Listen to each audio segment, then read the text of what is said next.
uma irradiante luz negra que faz com que todos nós negros tenhamos certeza que um dia, dia a dia, seremos todos iguais. Isso não se apagará jamais.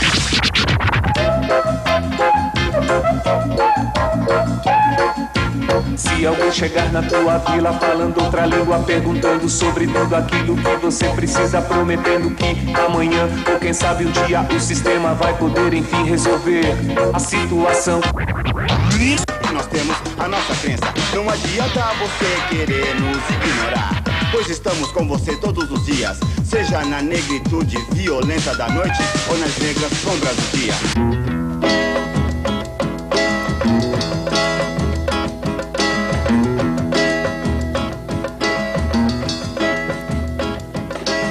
Quem nunca viu o samba amanhecer, vai no Bexiga pra ver, vai no Bexiga pra ver.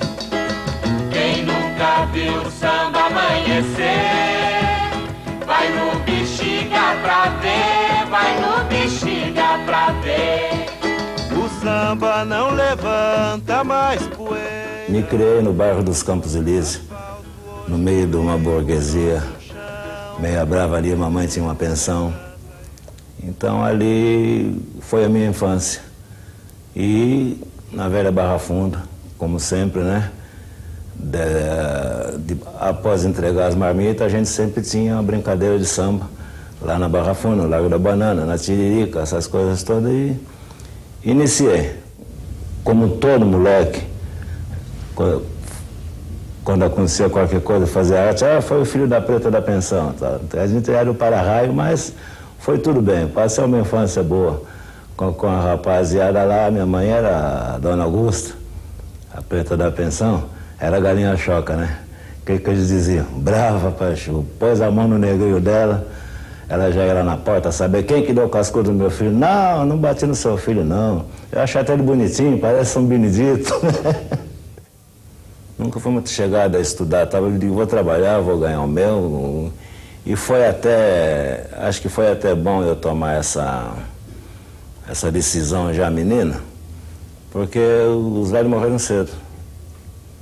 Eu aos 14 anos fiquei sozinho, 14, 15 anos fiquei só. Aí fui à luta, mas eu já estava acostumado ao trabalho, entende? E nunca mais falta de incentivo. Mamãe queria que fosse médico, tem que ser médico. Aí, como o Plínio Marcos coloca na contracapa do meu disco, ele é médico de almas. O que eu sei que está em meu alcance, eu boto para fora, faço batuque, essas coisas todas e vou tentando.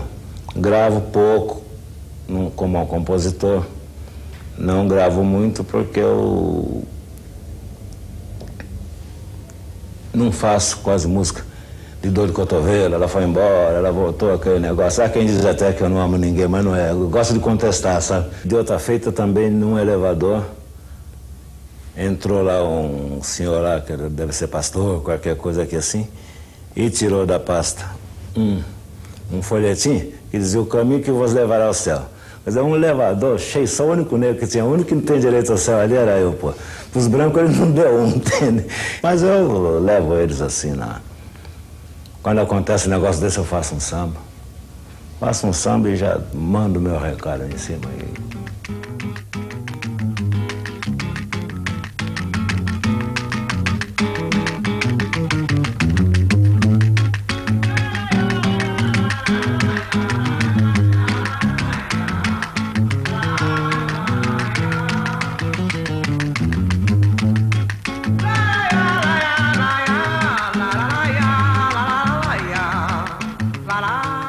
Olha, trabalhei 25 anos numa casa.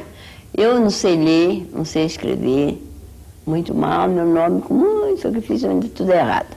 Bom, eu no trabalho que eu sei, olha, eu sou cozinheira, sou doceira, faço qualquer tipo de doce, faço qualquer tipo de comida, italiano, portuguesa, hongaresa, essas coisas, tudo eu fazia, né? Agora não quero mais mexer com isso porque dá muito trabalho, né? Eu estou velha, fazendo prato com sacrifício, não vale a pena. Meu trabalho era esse, criei meus filhos, sim. À noite eu relava cidra, relava mamão, curtia, laranja. Eu saía para ir para o meu serviço trabalhar, lavava a laranja, punha para secar, os meninos saíam vendendo, para ajudar a criar os filhos, né? Na Vila Penteado, quando eu fui para lá, tinha 50 casas. Depois apareceu um senhor chamado João. João do quê, meu Deus, esqueci o sobrenome dele. Aí ele falou para mim: ó, Antônia, vamos fazer uma reunião com essa gente que tem aqui para nós ter água e ter a luz. Falei, vamos embora.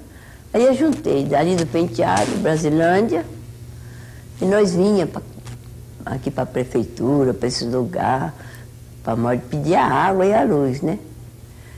Como de fato arrumou.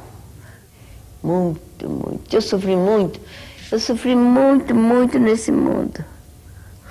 Mas existia não sei se vocês acreditam, se não acreditam, mas existia uma fé muito grande em Maria Conga, certo?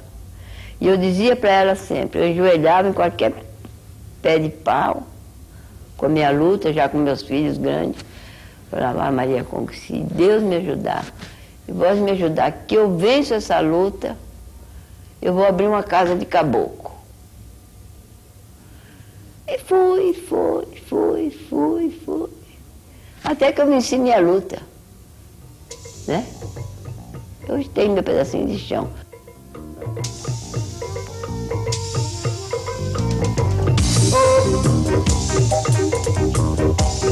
África, ora, iê,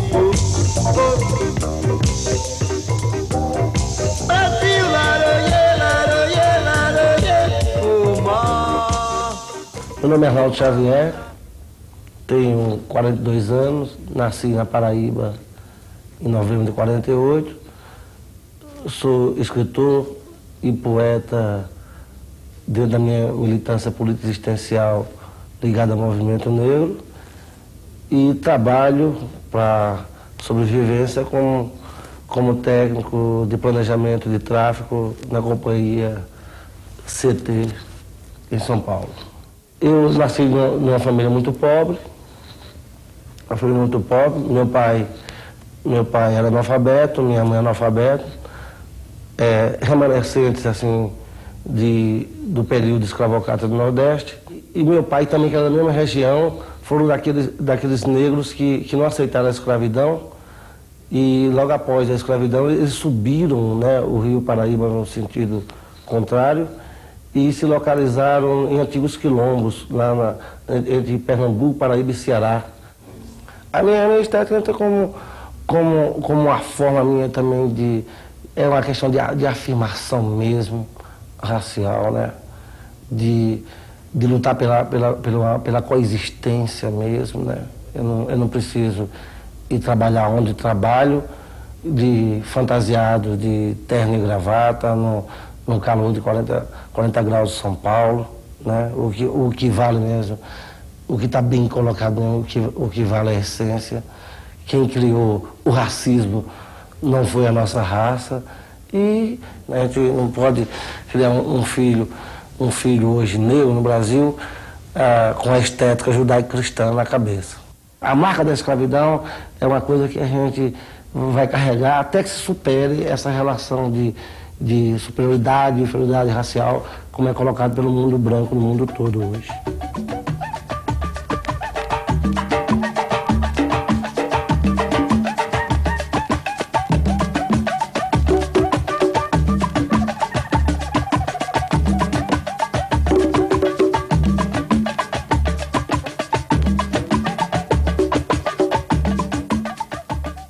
A minha casa, a minha família, uma família de negros, né, que buscou orientar seus filhos para aquilo que é aceito socialmente, né? Então, que isso é comum em algumas famílias de negros, eles buscam fazer com que os filhos sejam bem-sucedidos na vida através de uma forma de inserção, e essa forma é a escola, né? Pela vivência que eu tive familiar, essa questão racial jamais foi tocada. Então, assim, as vezes que saía, nesse momento, né, eu vivia assim, uma relação de lazer, né, com referenciais brancos, de bailes inclusive. Então, nesse ponto, a questão do namorado, né, assim, você se sente menos solicitado enquanto namorado, você tem menos atrativo para conseguir os namorados brancos, no caso, porque você vive esse ambiente. E aí eu entro em contato com o pessoal lá na universidade que está discutindo a questão racial, né?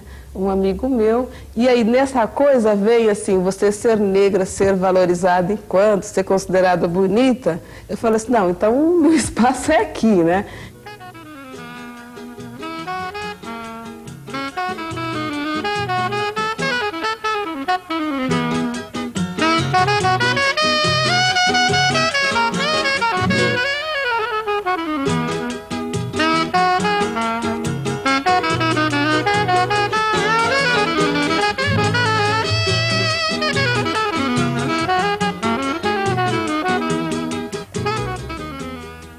Mamãe morava no sítio.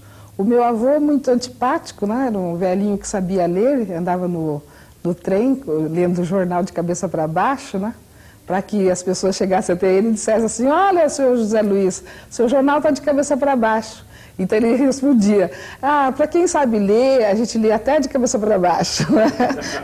Então, meu pai também foi muito interessante, um homem assim, tive homens que gostei bastante pela maneira deles, né?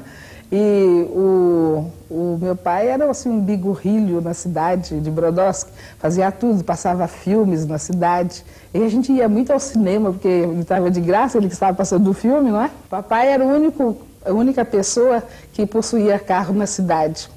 E o negro que fazia da cidade aquela alegria, porque recebia os outros negros que vinham tocar banjo, cavaquinho. De repente, aos 33 anos, eu perco o meu pai. Achei assim um desaforo, sabe, ele ter morrido tão moço. Meu pai foi um alcoólatra. Apesar de inteligente, de sagaz, ele sofria esse problema, né, do alcoolismo. Uma das razões é que a minha mãe, ela apesar de ser filha de uma família de 11 irmãos, ela nunca havia se identificado com algum negro. Ela não se sentia negra. E não tinha nenhuma, não tinha razão. Ela disse que se tivesse que se casar, ela gostaria de ter se casado com um branco. E não teria se casado com um negro.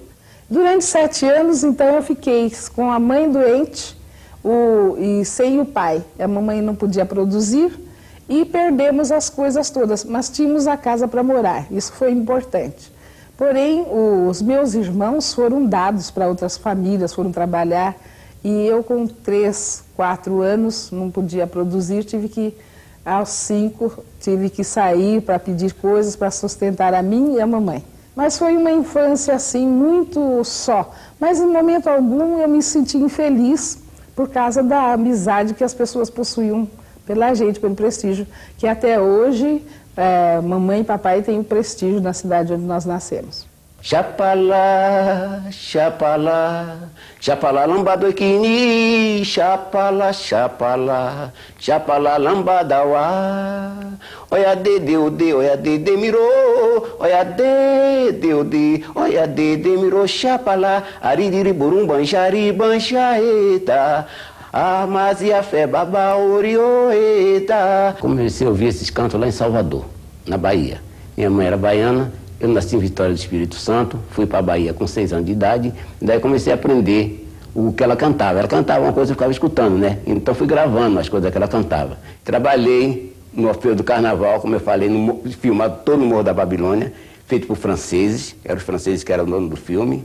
Depois fui contratado para ir para Salvador, filmei o Santo Módica, que é o Santo Milagroso, com Breno Melo, Leni Everson, e daí eu voltei para o Rio de Janeiro de novo, trabalhei também Mão Sangrenta, aquele filme também do Rodolfo Nani, Cordélia, Cordélia. Eu viajei no teatro para o Japão, fiquei 1 ano no Japão, apresentando, depois ficamos 1 mês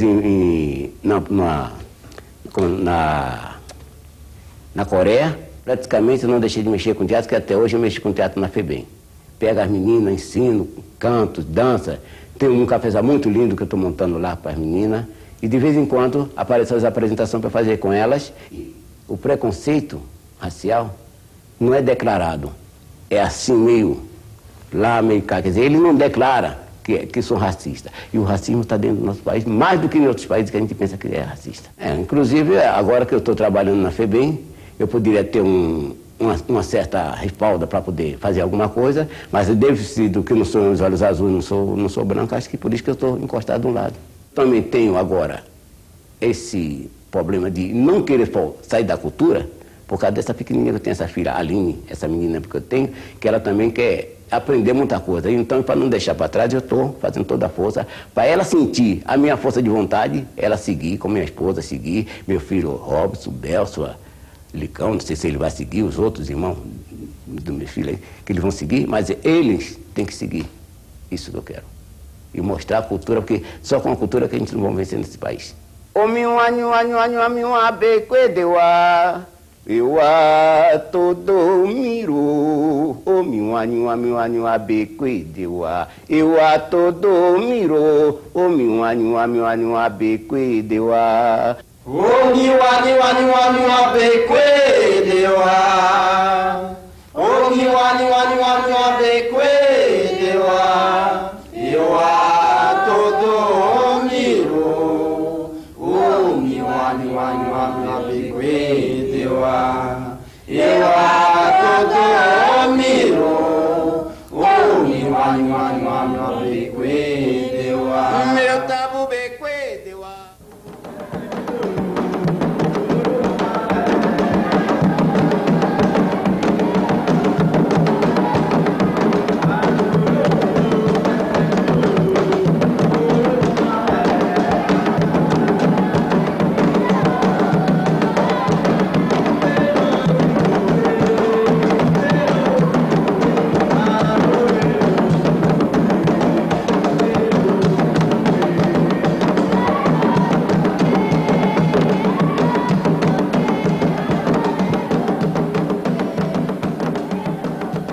Mãe Silvia é uma mulher de 53 anos, dedicada ao orixá diuturnamente. Dificilmente sai para fazer alguma coisa, a não ser pelos orixás e para os orixás, e aos filhos e à casa em que cuida e zela. Ser negro, participar do movimento negro, de nada adianta sem se conscientizar do que é tradição, culto e cultura dos orixás. É milenar. Poucos sabem e poucos têm oportunidade de conhecer. Não é uma seita, é uma religião muito profunda, muito velha e muito sábia. Mas tem aqueles que passam longe. É uma queixa. Fogem das suas próprias raízes e desconhecem a sua própria força e o seu próprio equilíbrio de bem e bom viver. E na medida que a gente tem contatos com pai de santo, com mãe de santo, que geralmente hoje são pessoas muito fortes dentro do que se chama de movimento negro no Brasil, a gente refina a nossa aproximação, nosso elo, que isso é o elo perdido, né? Isso, a religiosidade foi uma das primeiras coisas que cortaram da gente, que seria para a dominação, uma das formas de dominação foi a gente cortar o nosso elo com nossa religiosidade. Para mim é de uma grande importância. Eu vou sair daqui, ainda vou para Peruíbe ainda. Vamos lá para as águas lá de Iemanjá, vou buscar meu axé, tá me entendendo? Eu vou, acredito, vou e acho que tenho me dado bem, sabe? Tenho me dado bem com a religião. Não é por isso que eu não entro nele. De vez em quando entro numa igreja também, vou lá, né, fazer alguma coisa, mas vou no candomblé, vou na Umbanda, vou pedir a cobertura dos pretos velhos lá na Umbanda e dos orixás lá no candomblé e E estou vivendo.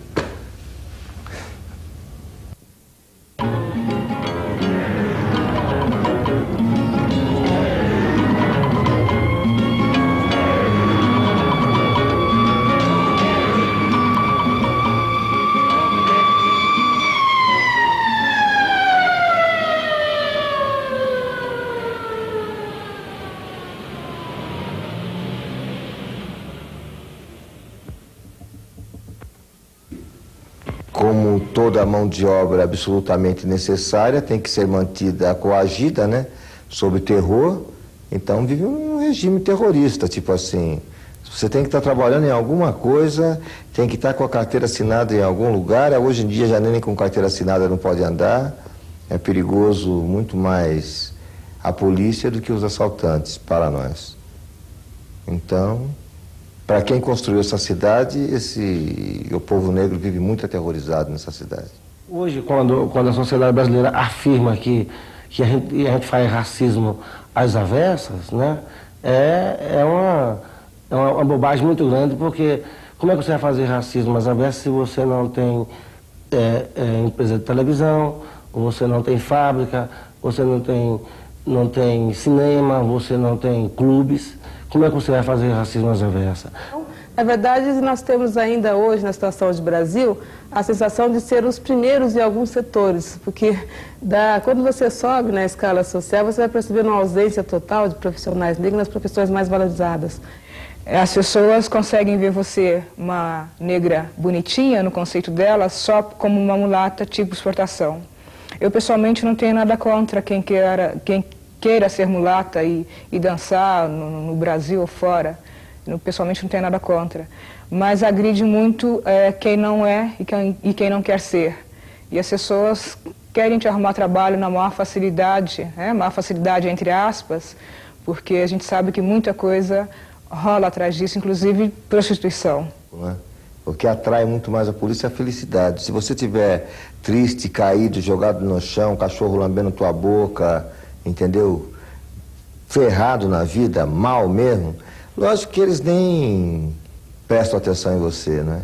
Mas se você tiver com uma roupa melhor, com um tênis da hora, tiver dentro de um carro, a coisa é muito pior, né? Para mim, eu sou contra a pena de morte. Porque quem vai sofrer são os negros e os pobres no Brasil. É pesado, né? Se nós não temos equilíbrio para comandar nosso país, como é que vai ter pena de morte? Imaturidade. Se homem de primeiro mundo não tem amadurecimento para determinar quem vai morrer, quem somos nós para determinar uma pena de morte? É um erro. Deus existe. Uma força maior existe. Quem tem que ser eliminado, que deixe que seja eliminado pela força maior, pela natureza. Não temos direito de matar ninguém.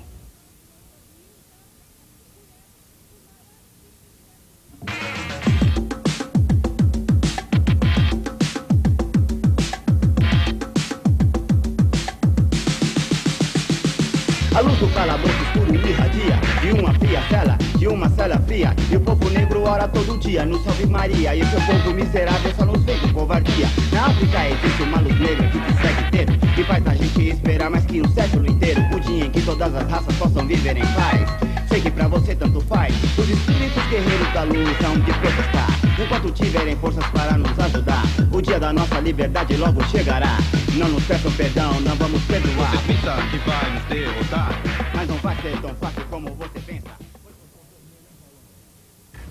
Eu acho que eu falo que muita gente tem vontade de falar e também não consegue, né? Eu não faço, por exemplo, eu não faço uma letra, um rap, dizendo sobre o Lago Azul, da Avenida Augusta, da Rua Augusta, porque não existe. Então a gente não pode falar de uma coisa que não existe, a gente tem que falar das coisas que existem, sabe? As coisas que a gente vê na rua tem que ser dita. Não é só a gente sair na rua, ver, chegar em casa e esquecer o que aconteceu. Então nós do movimento hip hop tentamos passar para o público que está em casa, que não conhece o que acontece na rua, tenta levar para eles até o mínimo que acontece. Que nem isso que a gente diz ainda é a coisa certa da rua. A rua é realmente dura, né? É uma coisa que muita gente não está vendo por aí. Esses casos de crianças de rua, sabe? Casos de crianças de rua jogadas. Ninguém sabe, por exemplo, o príncipe Charles com a mulher dele veio visitar o Brasil. Eles levaram elas em instituição que cuida de crianças, sabe? Mas não levaram eles na Praça da Sé. O que eu acho bonito do meu filho negro é a maneira dele encarar as coisas do mundo, né? Ele leva as coisas mais ao pé da letra e com mais certeza do que eu, né? Eu já não vejo mais as meninas fritando o cabelo, né? Não vejo mais neguinha fritando o cabelo, não, passando aquelas pastas com soda, com aquelas coisas todas, ferro. Hoje em dia elas assumem, passam um garfo lá e tal, sai bonitinha, realmente estão mais bonitas, mais assumidas, entende? Não tem vergonha mais de dizer, eu sou negra, quer dizer, é bonito, paixão. Eu estou satisfeito de ver a rapaziada, pode crer. Mas é legal, a maneira que eles encaram o mundo, não tem medo, não olha para o chão, né? Que daí fala negrinho, ele fala, poxa, que legal, é melhor se chamar de negrão, porque é isso que eu sou, sabe? Então é uma outra coisa, é uma outra geração que está pintando aí, uma outra maneira de se portar como negro, né?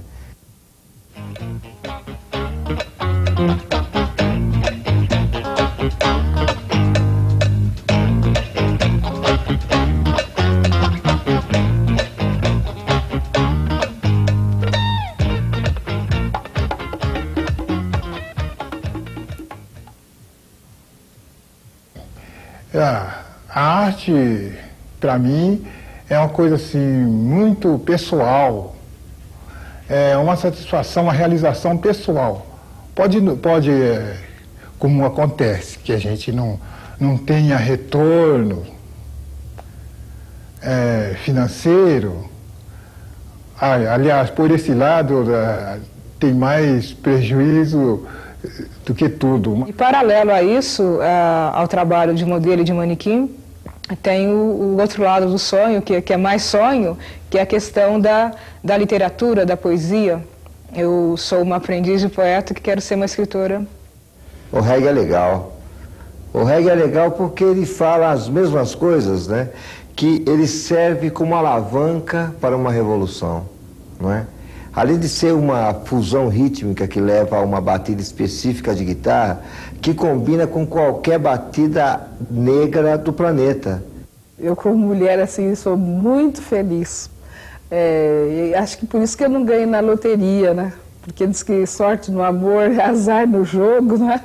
Então eu tive, assim, companheiros, assim, fabulosos. Então, o jazz, por exemplo, a minha mãe, ela me passou muita coisa. É interessante que eu falo sempre na minha mãe, né? O meu pai que era músico, mas fala na minha mãe que ela que era o esteio da coisa toda, tá entendendo?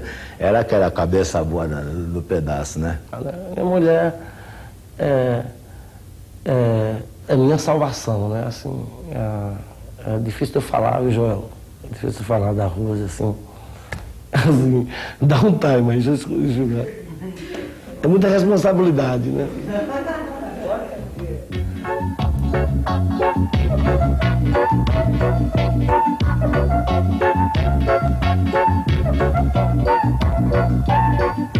Se alguém chegar na tua vila falando outra língua, perguntando sobre tudo aquilo que você precisa, prometendo que amanhã, ou quem sabe um dia, o sistema vai poder enfim resolver a situação. Não entra nessa não foi pra correr, meu irmão.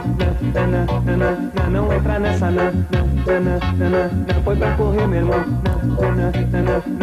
A gente dá rolê na área, encontra um sorriso enrolado, estampado bem na cara da moçada. Em sabão gira, gira, gira, gira, em sabão gira, gira, gira, gira, em sabão gira, gira, gira, gira, em sabão gira, gira, gira, gira, em sabão gira, gira, gira, gira, em sabão gira, gira, gira, gira.